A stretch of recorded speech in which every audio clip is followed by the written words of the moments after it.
Giants defensive end Jason Pierre-Paul hurt his hands in a fireworks accident on the 4th of July. Now, the first report said he lost some fingers, but that is not the case.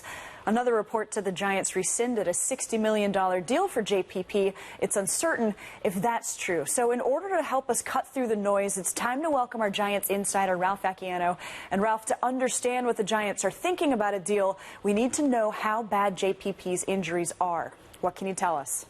Well, officially, we're all still waiting for the word. The Giants, from everything I've been told, are still trying to figure it out themselves, and he still needs to see some doctors. But what we know is it does not appear he's in any danger of losing his hand or his fingers.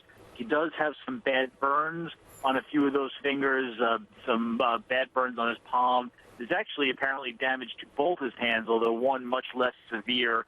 And the biggest concern seems to be that there may be nerve damage, and that's what the doctors were looking for when they examined him on Monday, to find out if there was nerve damage, how bad that would be, and only then can they start to get a prognosis for what's wrong. There were some reports that they're concerned he may miss training camp, may miss parts of the regular season, but everybody I talked to in the Giants said until we know what this is, we don't know yet how bad it is. So in that case, what are you hearing about whether a long-term deal for JPP was pulled or is still on the table?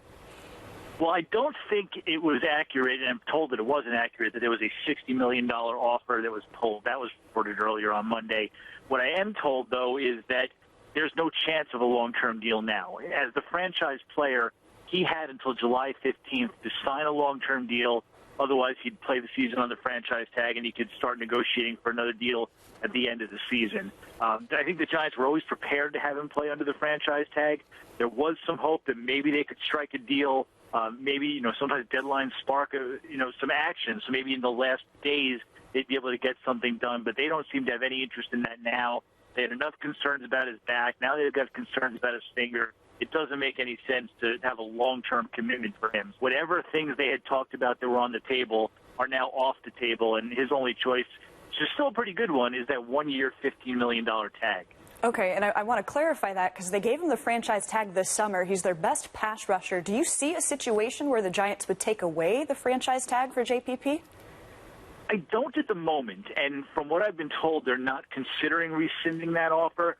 It certainly could change if, when they learn all the facts, they find out that these fingers are much worse than anybody thinks. In that case, they're not going to, want to pay him $15 million if he's not going to be able to play most of the season. One thing they do have in their favor, though, is they can always sign him to the franchise tag deal, keep him as their property, and then put him on a non-football injury list. And if he's on that list, this is clearly a non-football injury, they don't have to pay him when he's not playing. So that does give them some protection. But I don't think, if they rescind that franchise tag, he becomes a free agent. And I don't think they want to see that until they're sure about his long-term prognosis. And they're definitely not sure about it in any direction right now. Okay, so some developing situations for JPP. Thank you, Ralph Vacchiano of the Daily News, also our Giants insider. Always appreciate you joining us.